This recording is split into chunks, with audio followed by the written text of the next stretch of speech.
Hello mga ka-bake and roll, welcome po muli sa ating kusina. For today's video guys ay gagawa tayo ng bagong flavor ng ating bestseller na mga dream cakes. Ayan, tatawagin natin to ngayon ng cream cheese dream cake. Ayan, napakalinamnam nito guys at napakasarap niya kaya wag na nating patatagalin to. Tara, umpisahan na po natin. Pagsasamahin lang muna natin yung ating milk at saka yung ating butter. Then i-microwave lang natin ito hanggang sa matunaw lang yung ating butter. Then sunod na natin ilagay yung ating cream cheese.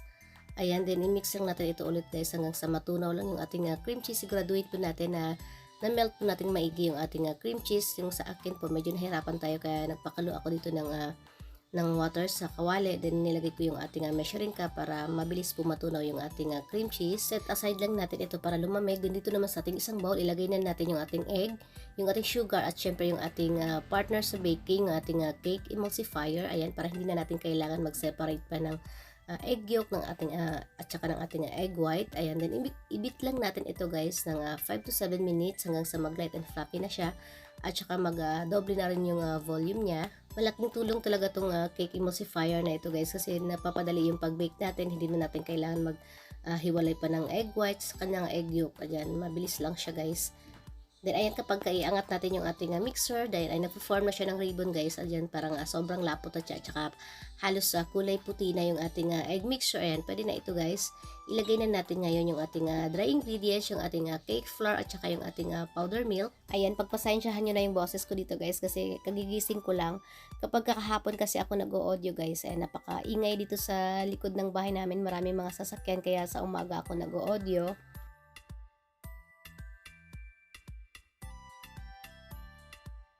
Hahaluin lang natin ito saglit bago natin i-on yung ating mixer kasi para hindi po magliparan yung ating cake flours dito sa ating mukha. Then ayan, kapag medyo na-absorb na yung ating cake flour, ayan, pwede na natin i-on yung ating mixer.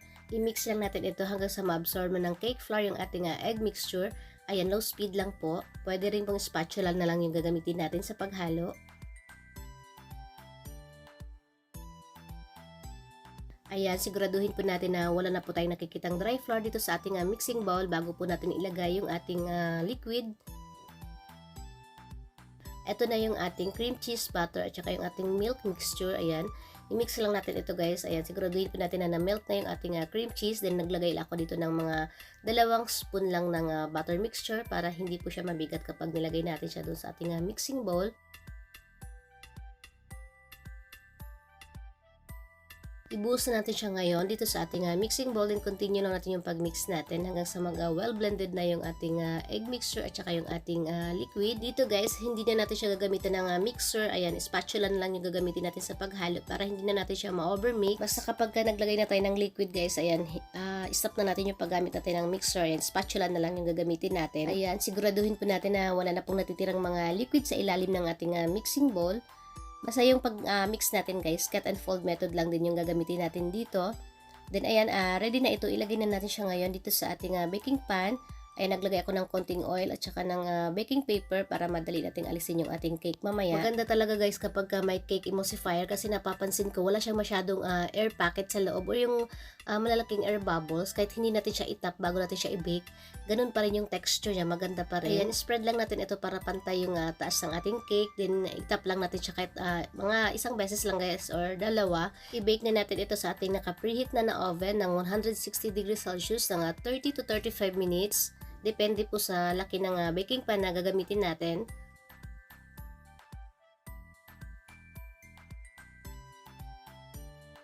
Pwede po tayong mag-toothpick test para tingnan yung ating cake kung luto na siya. Tusukin lang natin yung gitna at kapag wala nang sumasamang butter mixture sa ating toothpick, ibig sabihin na luto na yung ating cake. Then hayaan lang natin siyang lumamig muna dito sa ating cooling rack. Then ayan guys, napakalinis ng ating baking pan dahil ginamitan natin siya ng baking paper. Ayan din, ayan, tinanggal ko lang yung mga baking paper sa gilid para mabilis po siyang lumamig. Ito pala yung container na gagamitin natin ngayon. Ayan, sa Shopee ko lang din siya binili. Ilalagay ko na lang yung link dito guys sa description box para in case na gusto niyo mag-purchase ng ganitong klaseng container. And ayan, susukatin lang natin ngayon yung ating cake. And ginamit ko lang yung container para same yung laki ng ating cake dun sa ating container. Depende naman sa inyo guys kung saan nyo ilalagay yung inyong cake. Basta dapat same yung laki ng cake dun sa container na paglalagyan nyo.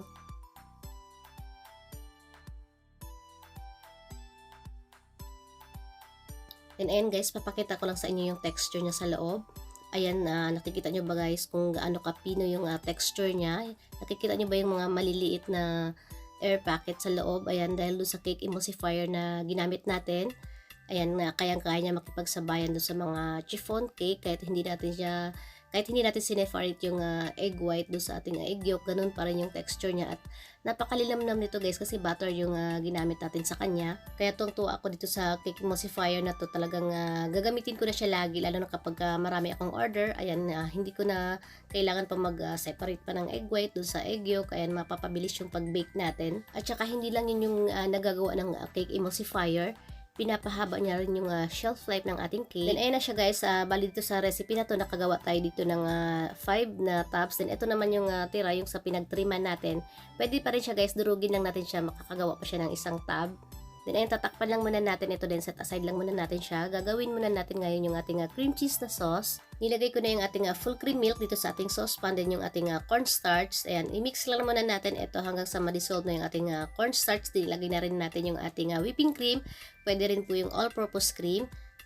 Then yung ating condensed milk. Then i-mix lang muna natin ito guys.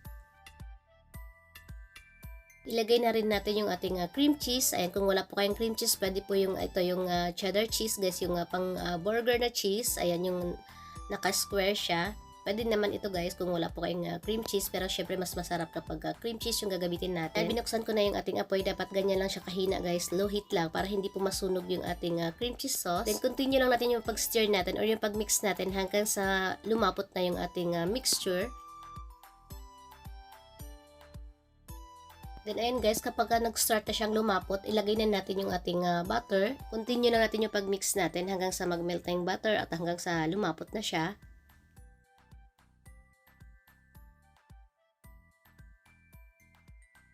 Ganito ko lang siya i-test guys kapag gumawa tayo ng line dito sa ating spatula at hindi na bumabalik yung ating mixture, pero dapat malinis yung ating kamay. Ayan, kapag ganyan na siya guys, pwede na ito. Hinayaan ko lang muna siya mag-simmer ng konti, then alisin na natin siya dito sa ating stove. Ayan, kapag nakikita niyo yung maliliit na bubbles, ayan, kumukulo na siya guys, pwede na ito, patayin na natin yung ating apoy. Then hahaluin lang natin siya guys ng mga 2 to 3 minutes para medyo mag-cool down lang siya. Hindi yung mainit na mainit kasi baka naman matunaw yung ating container kapag nasobran sa init. Pwede, okay lang yung kung yung mga aluminum pan yung gagamitin natin. Ayan, pwede yun kapag ganitong plastic. Dapat medyo palamigin muna natin siya. Pero wag masyado guys kasi mag-set na siya kapag nasobrahan naman siya ng lamig. Ayan, yung tama lang guys, yung medyo runny pa rin siya bago natin siya ilagay dito sa ating container. Then ayan guys, ito yung isa kanina na pinagtriman natin. Nakagawa pa tayo dito ng isa. Ayan, dinurog ko lang siya. Ito yung natirang sauce natin. Ay may konti pa. Saktong-sakto lang siya dito sa recipe natin. Then para naman sa toppings guys, ito ayan, meron ako ditong wafer na cheese kasi ito sobra to ng mga anak ko sa school. Ayan, naisip ko lang siya, pwede siyang ipang toppings kasi cheese din naman yung flavor niya. Ayan, kasi saktong-sakto dito kapag pang bata guys, gusto-gusto nila kapag may maraming cheese. Then pwede rin naman yung grated cheese yung gagamitin natin, yung cheddar. Pero dapat kapag yung grated cheese yung ilagay natin, palalamigin muna natin yung ating cream cheese sauce bago natin ilagay yung ating cheese kasi matutunaw siya guys kapag masyadong mainit pa. Then ilagay natin siya sa ibabaw dito sa ating cake. So kailangan palamigin muna natin siya bago natin ilagay yung cheese. Then ito na siya guys. After nito guys, ilagay muna natin siya sa ref. Ayan, pwede natin siya takpan kapag malamig na siya. Then, i-chilled muna natin siya ng mga 3 hours bago natin siya i-serve. And ito, naglagay ako dito ng sticker para kapag pangbenta natin, ay maganda siya tingnan.